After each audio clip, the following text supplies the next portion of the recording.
Bismillahirrahmanirrahim. Assalamualaikum warahmatullahi wabarakatuh. Halo teman-teman, berjumpa lagi di channel Ojowedi.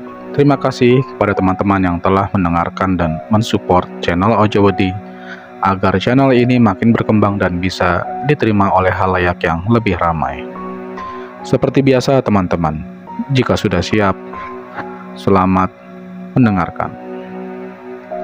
Cerita kita kali ini adalah sambungan dari santet Rabu Wekasan ya teman-teman.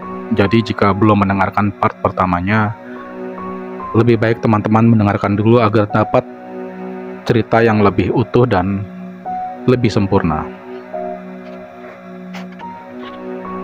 Panji tidak ada keinginan sedikitpun untuk membunuh istrinya walau itu adalah perintah Mbah Gatra. Aku akan pergi menuju ke tempat orang tuaku. Nanti aku kembali lagi. Mendengar hal itu, Tiara menjadi takut. Takut jika dia akan membunuh keluarganya. Namun Panji berkata kepada Tiara untuk tetap tenang. Dia bukan orang yang ditakuti lagi. Sekarang dia adalah suaminya. Tiara tersenyum mendengar hal itu. Dia benar-benar beruntung bisa mendapati pria yang mau melindungi keluarganya. Panji pun berangkat menuju ke rumah orang tuanya. Dia berpamitan kepada Bayu selaku mertuanya yang sekarang. Sebelum itu, Panji diberi pesan agar menyamarkan nama asli dari Tiara itu sendiri. Dan Panji pun mengiyakannya. Pak Bayu sempat khawatir bahwa Panji melanggar janjinya, namun keselamatan anaknya adalah prioritas. Panji berangkat ketika malam hari, tepat di mana bulan purnama mengangkasa dan menerangi rumah-rumah penduduk desa. Ketika sampai, dia telah mendapati kedua orang tuanya dan juga Mbah Gatra yang sudah berada di depan rumahnya. Panji menyalami semuanya, namun ketika ingin mencium tangan Mbah Gatra menolaknya dan menampar wajah Panji dengan keras. Panji terkejut akan perlakuan aneh dari gurunya tersebut. "Nopo mbah? Kenapa mbah? Kowe kawin karo wong wedok kuwi. Kamu menikah dengan perempuan itu?" tanya Mbah Gatra. Panji tak bisa berkata-kata, raut wajahnya menjadi beku. "Nopo nang? Nopo kowe ngelanggar pantanganiku? Kenapa nak? Kenapa kamu melanggar larangan itu?" tanya Pak Purnomo. "Aku tresno karo wong wedok kui. Aku cinta kepada perempuan itu," ucap Panji. Mbah Gatra pun mengambil sesuatu yang berada di dalam sakunya. Dia mengambil 3 buah jarum. "Sopo arane? Siapa namanya?" tanya Mbah Gatra. Panji terdiam. Dia ingat pesan mertuanya untuk tidak memberitahu nama asli dari istrinya tersebut. "Kowe ora wani jawab? Kamu tidak berani jawab?" tanya Mbah Gatra. Purnomo pun menghalangi Mbah Gatra untuk bertindak lebih jauh. "Mbah, wes, mangke aku rampungke masalah niki. Mbah, sudah, nanti aku selesaikan masalah ini," jelas Purnomo. "Ora iso, tidak bisa. Pilih sopo saniki? Gurumu opo wong wedok kui? Pilih siapa sekarang? Gurumu atau perempuan itu?" tanya Mbah Gatra. Panji menatap wajah ibunya. Bu Nani hanya bisa mengangguk paham. Urusan cinta tak akan ada yang bisa menghalanginya. "Aku rak weruh mbah. Aku nggak tahu mbah." "Yowes, kowe rak gelem ngopai weruh aran wong wedok kuwi ora apa-apa. Tapi elingo mertuamu kuwi bakal mati saniki." "Ya sudah, kamu tidak mau memberitahu nama perempuan itu tidak apa-apa. Tapi ingatlah, mertuamu akan mati sekarang," ancam Mbah Gatra. "Ojo mbah, jangan mbah." Mbah Gatra tahu nama asli dari Bayu. Dia sengaja tidak bertindak sebagaimana dia lakukan sebelumnya, bahwa Bayu adalah orang tua dari pemilik anak perempuan yang dilahirkan di Rebo Wekasan. Karena dia menunggu saat yang tepat. Dan sekarang merupakan saat yang tepat untuk membuat hati Panji hancur berkeping-keping. Mbah Katra masuk ke dalam rumah Purnomo. Dia pun mencoba menyantet Bayu yang merupakan ayah dari anak yang lahir di Rebo Wekasan itu. Panji sempat meringsek maju untuk menghalangi Mbah Gatra melakukan hal itu. Namun, tindakan ini dicegah oleh ayahnya. "Keputusanmu adalah resikomu. Kamu telah keluar dari ketetapan yang diharapkan," ucap Purnomo ayahnya. Mbah Gatra mulai melakukan meditasi dan mengingat serta melafalkan nama asli dari Bayu. Nama asli Bayu sendiri adalah Bayu Astapada. Dia pun menusuk-nusuk lengan kanannya hingga mengeluarkan darah yang tidak sedikit. Lalu dia pun berkomat-kamit sambil mengingat wajah Bayu yang akan disantet olehnya. "Kowe kudu mati, Bayu. Kamu harus mati, Bayu," ucap Mbah Gatra. Akhirnya Mbah Gatra pun benar-benar menyantet Bayu dengan menusuk seluruh anggota badannya. Belum puas sampai di situ, istrinya Pak Bayu juga akan jadikan Sandra sebagai awal ancaman baru bagi Mbah Gatra. Sementara itu, di rumah Kemala, beberapa menit sebelum santet itu diluncurkan kepada Pak Bayu, Kemala merasa hawa di rumahnya agak panas. Dia pun kemudian ingin keluar dari rumahnya, hanya sekedar melihat bintang di langit. Namun, Pak Bayu melarangnya keluar. "Duk, ojo metu sing rumah. Nak, jangan keluar dari rumah," pinta Pak Bayu. "Nopo to, Pak? Kenapa, Pak?" tanya Kemala. "Ora apa-apa, Duk. Hawane ora penak." "Gak apa-apa, Nak. Hawanya gak enak," jawab Pak Bayu. "Tapi nang dalam rumah sumuk, Pak. Tapi dalam rumah itu gerah, Pak," jelas Kemala. "Yo wes, sedelat yo. Aku njuput ke banyu sing sumur buri omah." "Ya sudah, sebentar ya. Bapak ambilkan air dari sumur di belakang rumah." Pak Bayu berniat mengambil air itu dengan tujuan agar Kemala bisa mandi dan menyejukkan badannya dengan air tersebut. Kemala mengiyakan. Dia pun mengikuti langkah Pak Bayu dari belakang. Namun, baru beberapa langkah Pak Bayu melangkah, tubuhnya terhenti. "Ono apa, Pak? Ada apa, Pak?" tanya Kemala. "Duh, Melayu. Nak, lari," pinta Pak Bayu. Pak Bayu membalikkan badannya ke arah Kemala. Ketika dia membalikkan tubuhnya, Kemala terkejut bukan kepalang. "Ah!" Tubuh Pak Bayu sudah penuh dengan darah di sekujur tubuhnya. Setelah itu Kemala mendengar jelas suara tulang patah dari tubuh Pak Bayu. "Pak, ono opo, Pak? Pak, ada apa?" tanya Kemala sambil menangis. "Duh, Melayu. Nak, lari. Aku rak nyaman urip tanpamu, Pak. Aku gak mau hidup tanpa Bapak." Kemala melangkah perlahan ke arah Pak Bayu. Namun, semakin melangkah mendekat, Pak Bayu seperti disiksa oleh sesuatu. "Ah, Duh, ojo maju. Nak, jangan maju," ucap Pak Bayu. "Pak, nopo, Pak? Pak, ada apa, Pak?" teriak Kemala. Ibunya yang mendengar suara teriakan itu langsung terbangun. Dia terkejut mendapati tubuh suaminya sudah dipenuhi dengan darah dan luka goresan, bahkan beberapa kali terdengar suara tulang yang patah. "Pak, nopo kue awakmu? Pak, kenapa itu badanmu?" tanya ibu. "Bu, aku kena santet," jawab Pak Bayu. "Santet? Oh Gusti, Pak, pimen niki?" Santet. Ya Allah, Pak, bagaimana ini? Ibu Kemala pun merasa panik sendiri. Bu, wes, aku rak kuat. Bu, sudah. Aku sudah tidak kuat. Tubuh Pak Bayu ambruk seketika. Mulutnya tidak mau menutup, matanya memutih.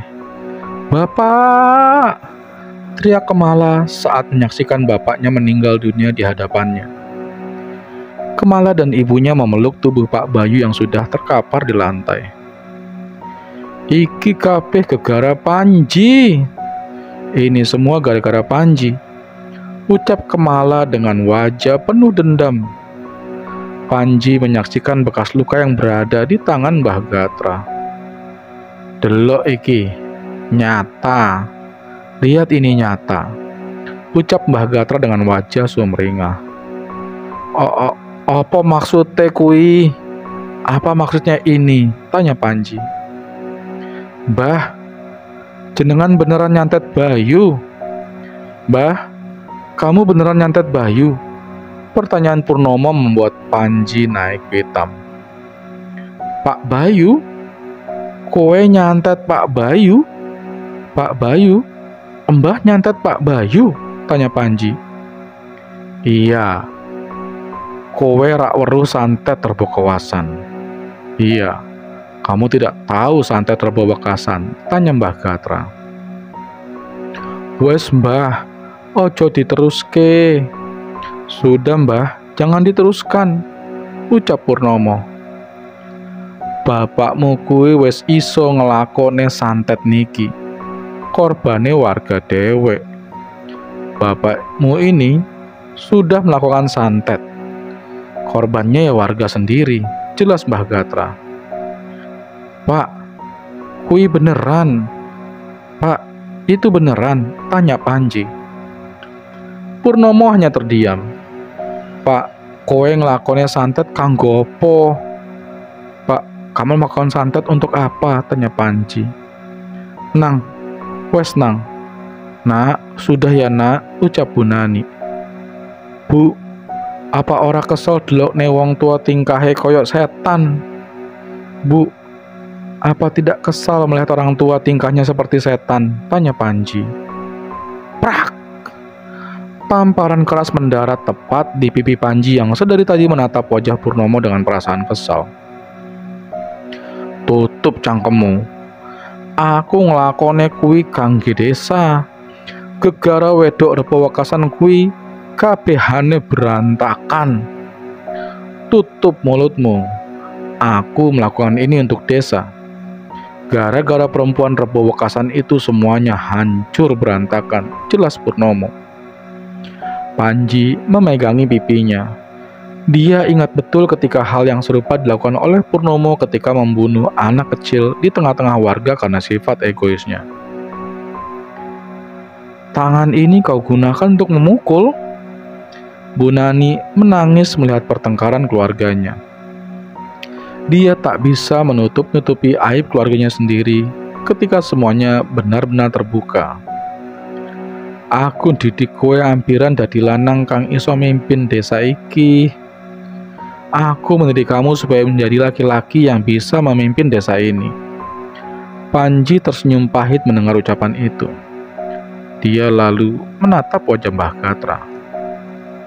Aku bakal pateni awakmu kabeh. Aku akan membunuh kalian semua, jelas Panji. Dia pun beranjak pergi dari rumah.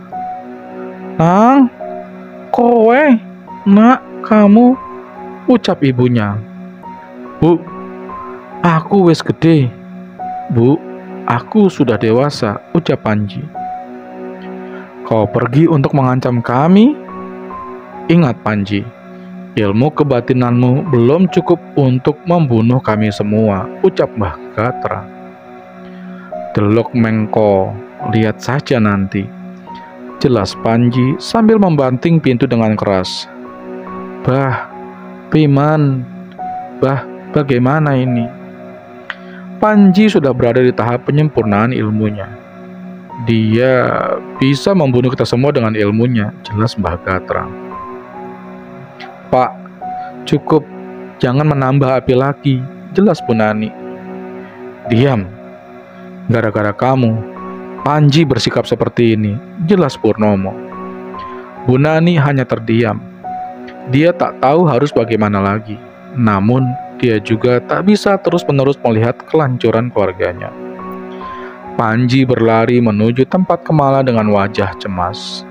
Dia menatap para warga yang berada di rumah-rumah dengan perasaan bersalah. Wajah para warga itu seperti mengutuk seluruh pergerakannya. Dia juga mendengar umpatan lirih yang terdengar dengan sendirinya. Di fase ini, orang-orang setingkatnya mampu mendengar walau suara yang digaungkan hanya lirih atau berada di hati. Anak setan, dasar pembunuh. Panji tak memperdulikan itu semua. Dia tetap berjalan sambil memandangi langit yang semula terang menjadi gelap. Berbeda dengan Kemala, dia telah siapkan pisau yang sedari tadi diasahnya dengan tajam.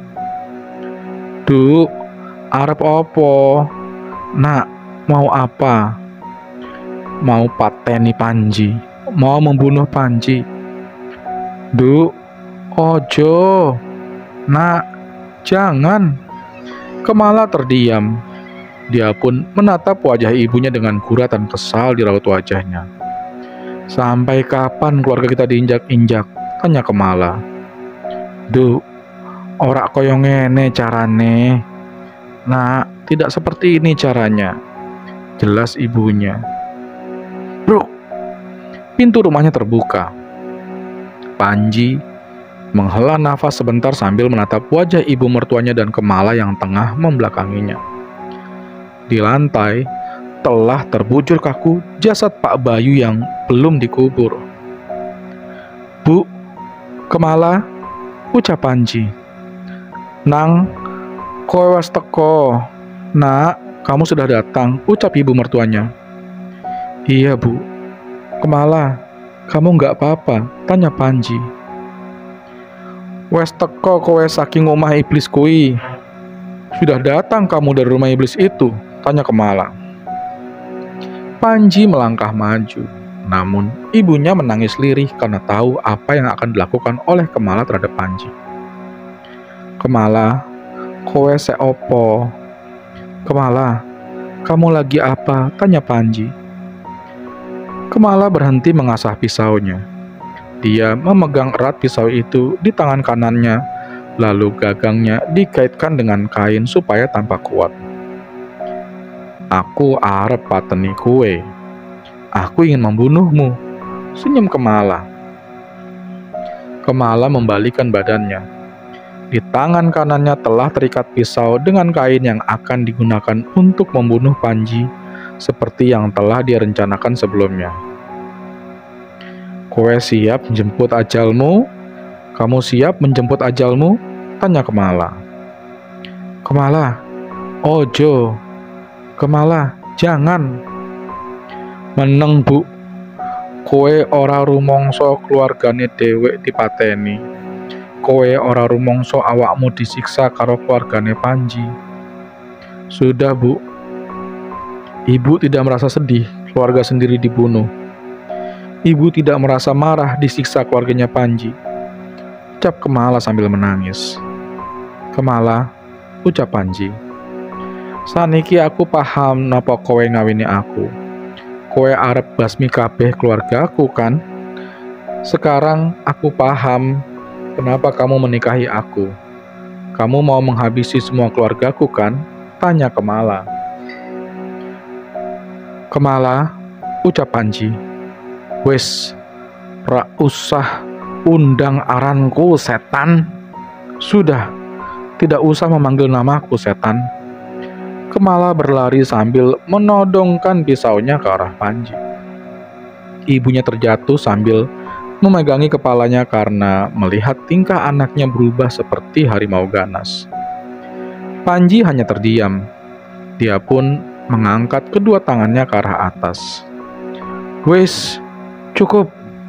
Sudah, cukup, ucap Panji. Bruk! Kemala dengan seketika terlempar dengan sendirinya. Tubuhnya tersungkur jatuh di dekat jasad bapaknya. Kowe, bajingan kowe Panji.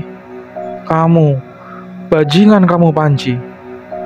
Kemala masih kuat untuk bangkit, namun Panji mengangkat tangannya lagi.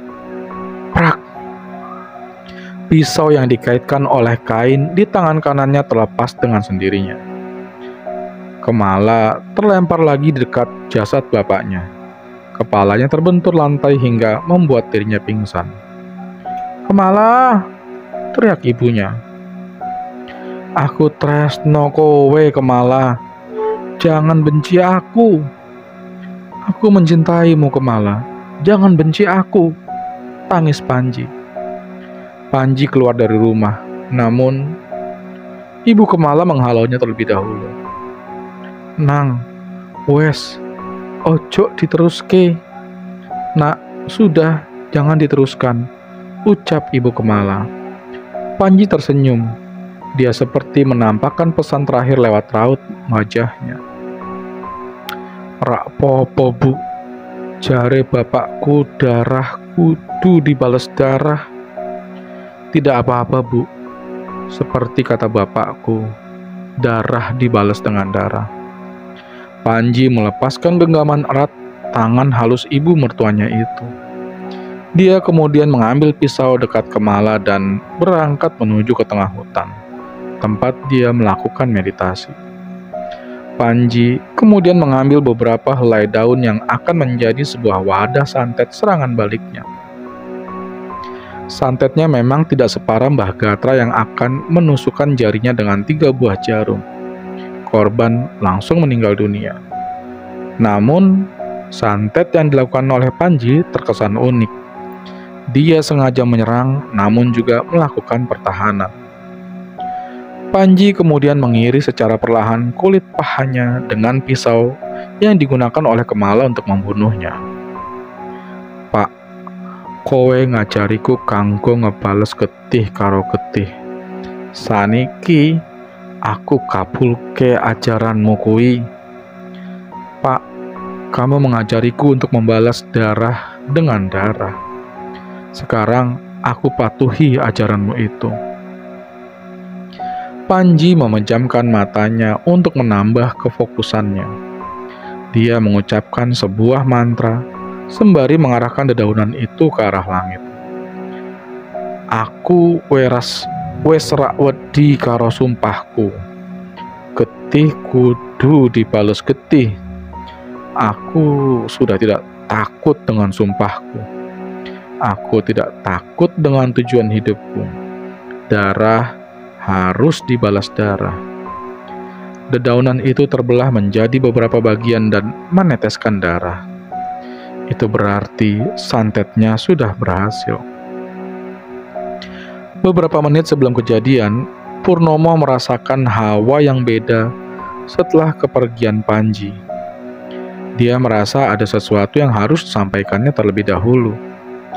Hati kecilnya ingin sekali meminta maaf kepada Panji karena dia adalah anak satu-satunya. Namun, ketika dia ingin keluar dari rumah, Mbah Gatra menghampirinya sambil memberikan 3 jarum yang sama ketika dia membunuh Pak Bayu. Nopo niki Mbah? Apa ini Mbah? Tanya Purnomo. Anakmu wes manjat bukit, kanthi ngati-ngati. Anakmu sudah menjadi bukit. Harus hati-hati. Purnomo mengambil 3 buah jarum itu di tangan Mbah Gatra. Semestinya kamu harus tahu bahwa anakmu telah menguasai santet itu dengan sempurna. Salah sedikit, kamu akan terbunuh. Aku tidak keberatan jika dia membunuhku, Mbah. Dia memang telah membenciku. Purnomo pun mengabaikan perintah Mbah Gatra. Nang dhuwur umah wes akeh santet, ojo metu disit. Di atas rumah sudah banyak santet. Jangan keluar dulu, pinta Mbah Gatra. Namun Purnomo tidak meladeninya. Dia pun membuka pintu secara perlahan. Baru satu langkah dia melewatinya, ratusan panah menyerang tubuh Purnomo dengan cepat. Dia terdiam sesaat, darahnya mengalir deras dari setiap organ tubuhnya. "Bener kan apa kataku?" ucap Mbah Gatra. "Mbah, tolong." Tubuh Purnomo ambruk seketika. Dia tewas karena santet yang diarahkan oleh Panji. Mbah Gatra mendekati tubuh Purnomo yang telah tergeletak di depannya. "Anakmu telah mewarisi ilmu itu lebih dulu dibandingkan kamu. Sekarang, biar aku yang akan membunuhnya untuk membalas kematianmu," ucap Mbah Gatra. Bu Nani keluar dari kamar dan melihat kondisi suaminya telah tergeletak tewas di depan rumah. Mas Pur!" teriak Bu Nani. Mbah Gatra meninggalkan keduanya. Dia melangkah menuju kamar tempat di mana awal santet yang diserangkan oleh warga desa dilakukan oleh Purnomo. "Bah, Purnomo mati!" tangis Bu Nani. "Wes mati yo mati, ojo dipusingke. Sudah mati ya mati, jangan dipusingkan," jawab santai Mbah Gatra. "Maksudmu apa, Mbah? Kamu juga akan membunuh anakku?" tanya Bu Nani. Iya, jawab Mbah Gatra. "Persetan kowe, persetan kamu, Mbah," teriak Bu Nani sambil menangis. Mbah Gatra tidak meladeninya. Dia pun menuju ruangan dan mengambil beberapa jarum lagi dari sakunya. Bu Nani berlari ke arah Mbah Gatra. Dia ingin menghentikan langgah Mbah Gatra yang berkeinginan membunuh Panji. Wes Mbah, aku ora rido kowe ngebunuh kabeh keluargaku. Sudah Mbah, aku tidak ikhlas kau membunuh semua keluargaku," pinta Bu Nani sambil menggedor pintu Mbah Gatra. Menaburkan sesuatu ke arah pintu itu, dengan seketika ledakan hebat tercipta di dekat pintu tersebut, hingga membuat pintu itu rusak parah dan Bu Nani terpental karenanya. "Brak! Ojo ganggu aku! Jangan ganggu aku," ucap Mbah Gatra. Panji mengeluarkan banyak darah dari mulutnya. Rupanya, ketika seseorang telah mengeluarkan seluruh tenaganya, bisa dikatakan kemungkinan besar tubuhnya juga akan ikut berkontraksi terhadap apa yang telah dikeluarkan. Panji berjalan terpogoh-pogoh ketika hendak menuruni bukit. Namun, dia tidak menyadari bahwa hal itu belum selesai. Panji kira santetnya mengenai Mbah Gatra dan juga kepada Purnomo saat itu. Namun, Mbah Gatra masih memantaunya dari kejauhan sana. Dia pun menuju ke rumah Kemala untuk mengabarkan bahwa Mbah Gatra dan ayahnya sudah terbunuh. Setiap langkahnya tersimpan harapan untuk bisa memperbaiki hidupnya bersama dengan Kemala, istrinya. Dia juga telah merahasiakan nama asli Kemala di hadapan siapapun dengan mengganti namanya menjadi Tiara. Hal ini dikarenakan agar Kemala tidak menjadi korban dari santet itu.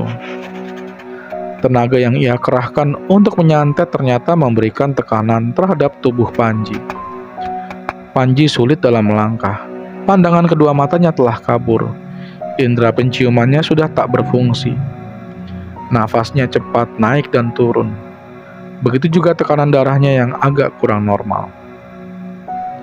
Walau begitu, dia bersikeras untuk bisa sampai ke tempat Kemala dengan selamat. Dia tak ingin meninggalkan Kemala yang sedang dirundung kesedihan. Begitu juga dengan ibu Kemala yang merasa terpukul ketika suaminya, Pak Bayu, telah meninggal dunia akibat dari keganasan santet itu. Panji terus memegangi batang dari pepohonan sebagai tempat pijakan tubuhnya yang hampir ambruk. Jantungnya terasa sakit dan dengan tiba-tiba tubuhnya merasa kepanasan. Semenjak dia mengeluarkan santet itu dengan media dedaunan dan darah serta nama yang dihafalnya, ketika Panji berhasil turun dari bukit, Dia langsung menuju rumah Kemala yang jaraknya tidak jauh dari tempat ia berhasil turun. Tampak tak ada tanda-tanda serangan balik. Panji merasa lega. Dia akan segera hidup bahagia dan menjalani hidup seperti orang normal pada umumnya. Langkah kakinya menginjak sebuah harapan. Sorot matanya memandang masa depan yang indah bersama dengan keluarganya. Kedua tangannya ingin menggenggam tangan-tangan orang yang dicintainya. Sebelah kanan tangan istrinya dan sebelah kiri tangan anak-anaknya kelak. Pintu rumah Kemala telah tampak dari kejauhan. Senyum tipis yang Panji keluarkan menjadi sangat berarti sebagai penyemangat barunya. Namun, ketika dia ingin menjejakkan kakinya di halaman depan rumahnya, Panji mendapat sinyal batin dari orang yang dikenalnya. Orang itu adalah Mbah Gatra. Dia memberi suatu peringatan lewat obrolan batinnya. Kata-kata itu adalah, "Beritahu nama asli istrimu, atau akan kubunuh kau hingga darah itu merembes ke tanah." Panji yang mendengar perkataan itu menjadi sangat ketakutan. Raut wajahnya berubah menjadi sangat pucat, tangannya bergetar hebat. Kakinya tak bisa lagi menjejakkan beberapa langkah lagi menuju rumahnya. Pandangannya mulai tak bisa dikontrol dengan baik. Dia masih terngiang-ngiang dengan pesan batin gurunya, Mbah Gatra. "Satu langkah kamu menuju ke arah depan, akan kurobekkan seluruh kulitmu," ucap Mbah Gatra lewat perkataan batinnya terhadap Panji. Dia masih belum bisa memutuskan kemana langkah kaki ini akan melangkah. Dia masih belum bisa memberitahu alasan terbesarnya hingga dia bisa sejauh ini. Dia juga masih sangat takut jika nanti istrinya akan terkena serangan santet bila dia memberitahu nama asli istrinya. Panji tetap tenangkan diri. Dia kemudian melangkah perlahan menuju rumah Kemala. Merasa sudah aman, dia pun berlari sekuat tenaga sambil berteriak, "Bu, masuk ke dalam kamar!" Teriakannya dari luar rumah. Ibu Kemala yang mendengar hal itu langsung menyeret paksa Kemala menuju kamarnya dan menutupnya dengan rapat. Namun naas, tubuh Panji lebih dulu terkena serangan santet yang diarahkan oleh Mbah Gatra terhadapnya. Panji tewas seketika oleh santet yang tingkatannya lebih tinggi dari milik ayahnya dan juga dirinya. Santet itu adalah santet paling sempurna dengan tidak mengaitkan apapun, namun bisa membunuh apapun dalam sekejap. Seluruh tubuh Panji seperti tersayat-sayat oleh ratusan bilah keris yang sangat tajam. Darahnya mengucur deras hingga membasahi tanah itu. Nantinya, tanah itu akan berwarna merah dan dipercaya bahwa tempat itu memiliki tanah berwarna merah yang merupakan darah milik Panji. Tewasnya Panji ditandai dengan turunnya hujan di tempat itu. Ibu Kemala yang merasa tak mendengar suara dari Panji pun memberanikan diri untuk keluar dari kamarnya. Dia pun membuka pintu yang tercium bau darah yang tercampur dengan bau hujan. Ketika pintu itu dibuka, Ibu Nani terkejut melihat jasad Panji telah tewas dengan mulut menganga lebar. Matanya melotot dan kedua tangannya mengarahkan ke rumah. Dia mengorbankan keselamatannya demi Kemala dan ibunya. Lain dengan Mbah Gatra. Setelah puas dia membunuh Panji, dia pun keluar dari tempat tersebut, namun dengan langkah yang bungkuk. Katanya hal itu disebabkan karena Mbah Gatra menjadi bungkuk ketika menggunakan santet tingkat tinggi tersebut.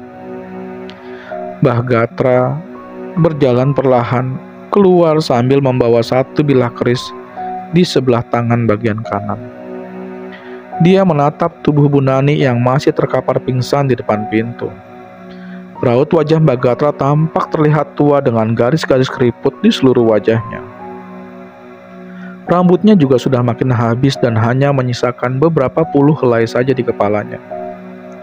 Mbah Gatra menyadari energinya sudah habis dan akan kembali jika dia berhasil membunuh wanita yang bernama Kemala itu.